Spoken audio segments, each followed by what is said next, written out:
Well, thank you for that early history Right. and some of the things that really inspired. And it sounds like were really moments when you made decisions that you wanted to move ahead. Right. And even if there was a barrier, Right. that it was the right thing to do. Right.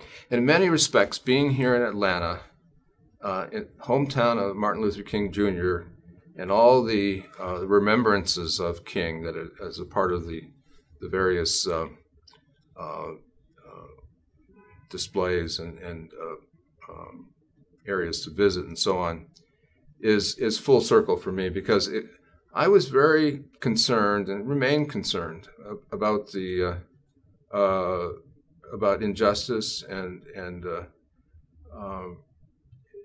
environmental sustainability issues. I was the chair of the first Earth Day for my school that I was in 1970, which was the first Earth Day. And so issues of justice and equity, adventure, experiential, that was very much an early part of what I was going to do. But the thing that got to me when I started working with Outward Bound and other adventure programs was that you basically the kids went out and they had a great experience. They went climbing, they went skiing, we were kayaking and had all that adventure. Then they came home. And what happened next? I mean, they had a great personal experience, but there was nothing that really stuck. And then when I was studying at the University of Colorado, others were doing research on the continuum of effect, and found in many cases, not just Outward Bound, but other programs where you have a high single impact with young people, it trails off very significantly over time.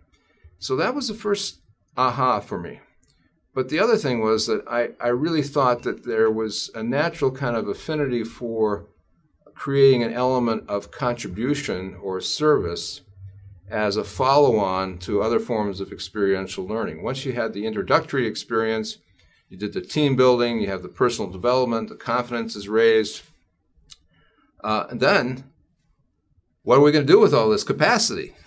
Well, let's use team building and problem solving and critical thinking related to the needs of the community and the needs of the school and issues of inequity and injustice.